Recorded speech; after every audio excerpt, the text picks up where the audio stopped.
Hey, salut à tous. On voit pas mal de débats télévisés ces derniers temps à la télé. On parle beaucoup de vote, de citoyenneté et de pouvoir, mais du coup, je me suis demandé qu'est-ce que le pouvoir? Parce que le pouvoir, c'est une chose étrange au final. On l'envie quand il est partagé au sein d'un petit nombre, et il est complètement ignoré quand il est partagé par la majorité. Du coup, le pouvoir, c'est quoi? C'est voter une fois tous les 5 ans? C'est constamment loin du peuple ou c'est forcément pour faire le mal? Eh ben, cette question, elle a déjà été en partie répondue il y a presque 500 ans par Étienne de la Boétie dans son livre Le discours de la servitude volontaire. Et c'est ce qu'on va voir aujourd'hui dans cette vidéo. Pour faire court, Étienne de la Boétie est un écrivain humaniste et poète français. Il est né le 1er novembre 1530 et mort le 18 août 1563 à l'âge de 32 ans et probablement de tuberculose. Il a obtenu une licence de droit et a exercé le métier de conseiller au Parlement de Bordeaux. Étienne de la Boétie vivait aussi une époque très chaotique en ce qui concerne le partage des pouvoirs, l'égalité des chances et la démocratie. Son œuvre peut être décomposée en 4 points principaux qui sont: pourquoi est-ce qu'il ne faut pas être soumis à un tyran, pourquoi est-ce que le peuple est fautif, la nature de l'homme est d'être libre, et enfin sa solution. On attaque tout de suite le premier point.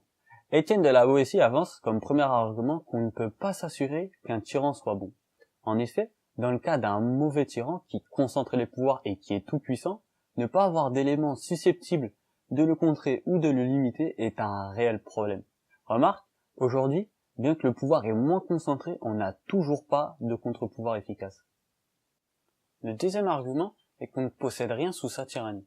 C'est assez facile de comprendre que les sujets du tyran sont condamnés à une vie pauvre et sans liberté.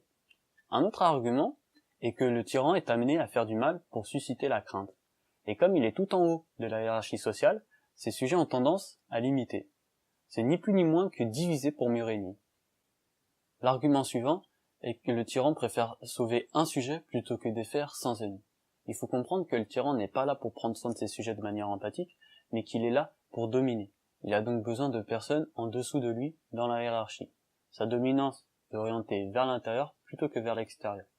Le dernier argument est qu'il existe 3 types de tyrans. Le premier, accès de pouvoir par la guerre, le deuxième par la succession et le troisième par le vote. Mais dans ces 3 cas, le peuple n'a aucun choix. L'argument principal de ce deuxième point est que le pouvoir du tyran est issu de celui que le peuple lui cède. Le peuple crée son propre bourreau en permettant au tyran d'exister. Dans cette société, on a donc le pouvoir de tout un groupe, celui du peuple, contre celui d'un seul homme, le tyran. Mais on remarque justement que c'est ce groupe qui est soumis, et non pas l'inverse, parce que les hommes ne veulent pas se battre pour leur liberté.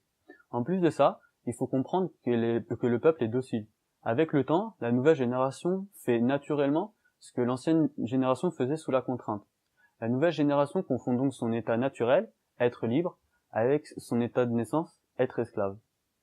Si on parle de peuple libre, on doit forcément parler des Grecs de l'Antiquité, car ils représentaient le combat de la liberté sur la servitude. Imaginons 2 armées rangées, prêtes à se livrer bataille, avec le même nombre de soldats, le même entraînement et la même technologie militaire. Sauf que l'une se bat pour sa propre liberté et l'autre pour la coloniser. On peut facilement affirmer que la première aura plus de chances de l'emporter. Et c'est pour ça que les Grecs ont tenu si longtemps face à des adversaires bien plus nombreux qu'eux.